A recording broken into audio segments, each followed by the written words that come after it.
Fíjate vos que hay una creciente peruanización de la economía argentina, sin desmerecer a la ciudadanía peruana, sino analizando exclusivamente lo que tiene que ver con la economía.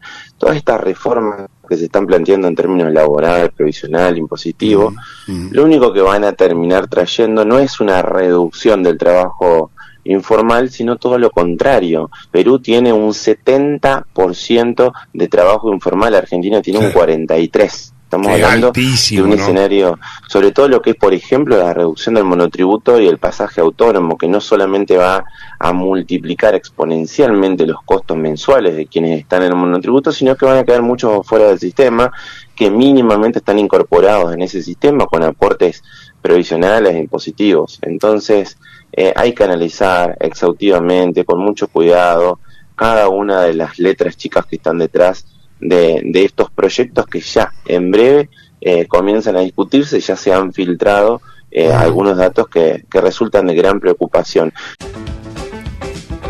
En este caso vamos a charlar con alguien que primero y antes que nada estamos bien cerquita de cerrar un año, y quiero agradecerle que siempre nos ha atendido con mucha deferencia. Juan Pablo Enríquez, contador, analista económico. Antes que nada, buen día, Jorge Balay, Pablo Lescano, estamos aquí. Espero que tengan un buen día. Buen día, Jorge, Pablo, ¿cómo andan ustedes? Un placer charlar nuevamente. Juan Pablo, estuve mirando el informe de CEPA y, claro, después puse atención que ustedes se referían hasta octubre, ¿no? Porque lo primero que me llamó la atención es que tenían menos de 20.000 empresas cerradas. Cifra que se ha superado, digamos, ¿no? Pero bueno, esto es hasta octubre, ¿no? ¿Es así? Sí, tal cual. Depende del dato y el rubro. Hay datos a agosto, septiembre, pero bueno, hay que hacer un corte con lo que se cuenta formalmente. En términos de empresas cerradas, tenemos 19.200 y no estamos hablando de diciembre, sino de un escenario de septiembre. Entonces, si uno ve la evolución que ha tenido en términos de pérdidas de puestos de trabajo, lo que ha sido septiembre, octubre, noviembre, constantemente estamos hablando de que se superó ampliamente las 20.000 empresas que cerraron sus puertas en la Argentina en lo que ha sido la gestión Milei, con ese boom permanente de importaciones, ¿no? Como bien decía el representante de empresarios, fíjate que solamente de las plataformas chinas estamos utilizando más de 100 millones de dólares mensuales, solamente para comprar en las dos plataformas chinas más conocidas, y es un escenario muy complejo que atraviesa la Argentina. En este caso, fíjate que también en términos de trabajo, ¿no? Y con datos del CIPA, porque a veces tenemos de la Superintendencia de Riesgos de Trabajo, en este caso del CIPA, 224.000 puestos de trabajo se han perdido en la gestión Milei, de los cuales son 140.000 del sector privado, 25.000 de casas particulares. Fíjate vos, uno de los sectores más sensibles y vulnerables en la economía, y casi 60.500 del sector público, que ha sido uno de los más derrotados en términos de caída del salario real, ¿no? Estamos hablando de más de 10. Claro, a ver, en el sector público el castigo fue feroz, ¿no? 60.000 y pico. Como trabajadores del sector público han sido los más perjudicados en términos de caída de salario real, sin dejar de tener en cuenta que los trabajadores del sector privado han perdido casi el 6% de salario real en este tiempo.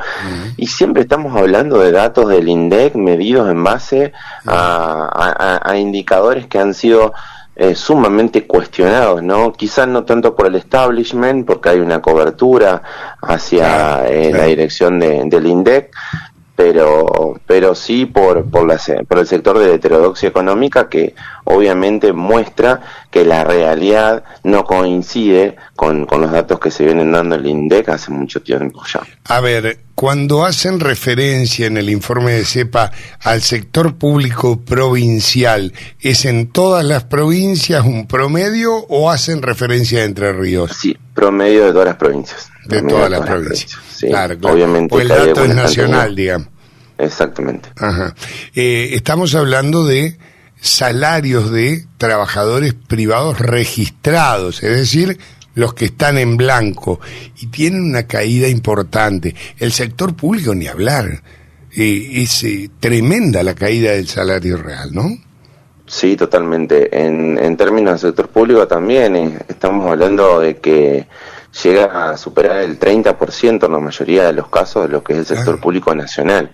Es el más perjudicado conjuntamente con los jubilados, como decíamos recién, y en conjunto con la reducción de partidas de una extrema sensibilidad social, como son las partidas vinculadas a salud, ¿no? Estamos hablando de ANMAT, Instituto de Cáncer, INCUCAI, Instituto Malbrán, un nivel de destrozo absoluto en cuestiones que son muy sensibles para la humanidad argentina en este caso.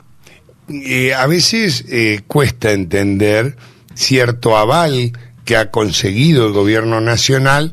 Yo tengo mis explicaciones, creo que con vos algo hemos charlado en algún momento, pero y no voy a volver sobre el tema, pero quiero decir, estamos ante jubilaciones que han perdido en su poder adquisitivo, en su capacidad de comprar bienes y servicios, han perdido un porcentaje altísimo también.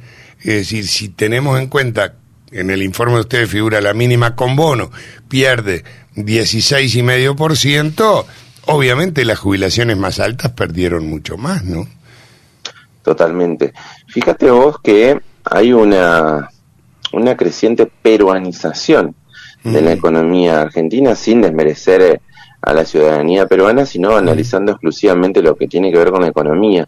Todas estas reformas que se están planteando en términos laborales, previsional, impositivo, lo único que van a terminar trayendo no es una reducción del trabajo informal, sino todo lo contrario. Perú tiene un 70% de trabajo informal, Argentina tiene un 43%. Estamos hablando de un escenario, sobre todo lo que es, por ejemplo, la reducción del monotributo y el pasaje autónomo, que no solamente va a multiplicar exponencialmente los costos mensuales de quienes están en el monotributo, sino que van a quedar muchos fuera del sistema, que mínimamente están incorporados en ese sistema con aportes previsionales e impositivos. Entonces, hay que analizar exhaustivamente, con mucho cuidado, cada una de las letras chicas que están detrás de estos proyectos que ya en breve comienzan a discutirse. Ya se han filtrado algunos datos que resultan de gran preocupación.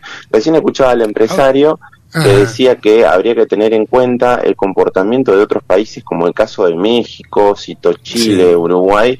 Fíjate que son países que tienen modelos económicos antagónicos al de Argentina, donde el Estado es el principal regulador de la economía y es el que interviene para generar un proceso de mejor distribución. El caso de México es históricamente distributivo en este tiempo. Fíjate que el otro día se probó el aumento del salario mínimo. Un salario mínimo representa 2 canastas básicas en México, para que vos tengas una idea. En tanto, en Argentina, un salario mínimo vital y móvil es el cuarto de una canasta básica. Entonces, o sea, es el 25% de una canasta básica, la cuarta parte. Claro. En México son 2 canastas básicas. Eso ya marca la diferencia de funcionamiento de un país y otro, y sobre todo el consumo de los sectores populares, ¿sí? Y el acompañamiento que tiene la presidenta de México alrededor del 80% de su población, dejando permanentemente un proceso de distribución y de mejoramiento en la calidad de vida de los trabajadores. Sin lugar a dudas, sin lugar a dudas. Voy a volver a algunos datos de lo que ustedes están mostrando. Yo de la presidenta de México tengo 2 cada 24 horas informes, porque acá mi compañero me suele pasar todo lo que aparece en las redes sociales, ¿no? Alguna importación de esas ideas deberíamos tener, Jorge. Sí, sobre todo porque ha tomado algunas precauciones que están muy buenas, ¿no? Como la modificación del sistema judicial, hoy democratizado en México, como los sistemas de control sobre la administración pública mexicana, cambios muy profundos. Bueno, habría mucho para charlar, no me voy a detener ahí. Se han desfinanciado en el Estado, en este achicamiento del que hablábamos, áreas que son tremendas. porque yo no conozco a nadie que haya hecho una campaña sin hablar de la calidad de la educación y de la salud pública. Y sin embargo yo empiezo a mirar la variación presupuestaria en cada una de las áreas y la salud y la educación se llevan todas las cachetadas, ¿no? Sí, fíjate que en educación, quizá el rubro más importante a tener en cuenta en la administración del Estado, que además está proponiendo una reforma educativa muy cuestionada por los sectores que tienen mayor conocimiento, los programas como Conectar Igualdad, el Fondo Nacional de Incentivo Docente, infraestructura y equipamiento, becas estudiantes han tenido caídas superiores al 100%. Eso marca el horizonte, ¿no? Sí. De este funcionamiento del modelo económico, que a su vez también, si lo vinculamos con ciencia y tecnología, que es en definitiva la herramienta que permite que el país salga adelante, promoción e investigación, CONICET, Comisión Nacional de Actividades Espaciales, con cierres cercanos al 50%, con reducciones de presupuesto cercanas al 50%. Claro, pero a eso tenés que agregarle los hospitales desfinanciados, las campañas de vacuna que empezaron a hacer alguna muy leve ahora, porque no había campañas de vacunación y los resultados se están viendo, y así podemos seguir sumando en un gobierno que además empieza a acumular algunos datos que debieran preocuparlos, ¿no? Por ejemplo, si uno saca algún empate intermedio publicado por La Baña, con una inflación que va increciendo, que va creciendo mes a mes.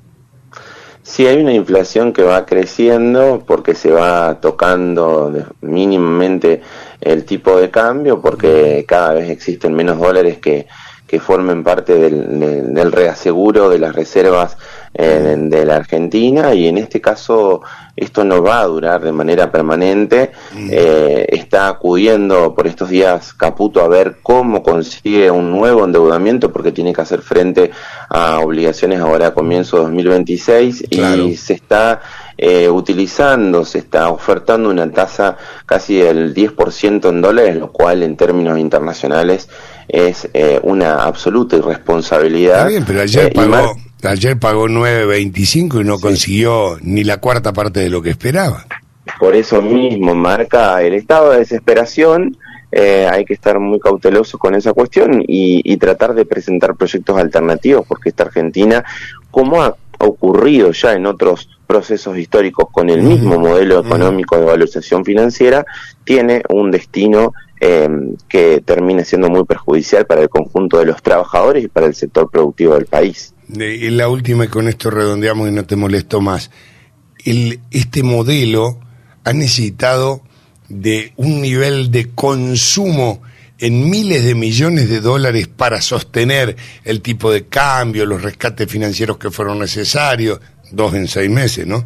Fondo Monetario y el Tesoro de Estados Unidos, es decir, con lo que significó el blanqueo, qué sé yo, y podríamos seguir con la incontable cantidad de bonos que han generado con el Borreal, el Repro, etcétera, etcétera.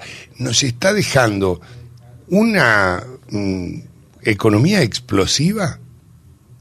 Sí, totalmente. La matriz de funcionamiento es terminal y tiene causas mucho más perjudiciales que lo que fue el gobierno de Macri. Estamos hablando, como bien decías, de casi 90.000 millones de dólares que solamente en estos 2 años se han utilizado para sostener este tipo de cambio, que no vino solamente básicamente vino a financiar lo que tiene que ver con la bicicleta financiera y la fuga de los grandes capitales en detrimento del consumo y la calidad de vida de los trabajadores argentinos. Pero además cero inversión de esos 90.000 millones de dólares. Absolutamente, es todo especulación, nada de producción, por eso se ve caída en las ventas, en el consumo, en los salarios. No hay inversión productiva porque no hay consumo. Te dejo un fuerte abrazo, y si quedó algo que te gustaría expresar que yo no haya preguntado, lo podés hacer, con todo gusto te escuchamos, ¿no? Completito como siempre, hicimos alusión a las importaciones y a la destrucción del aparato productivo del país, que por ahí va la gestión Milei en este proceso de peronización que estamos viviendo. Gracias por atendernos, ¿eh? Abrazo gigante. Fuerte abrazo. Juan Pablo Enríquez. Tomá, sosténeme esta bolsa, y esta también.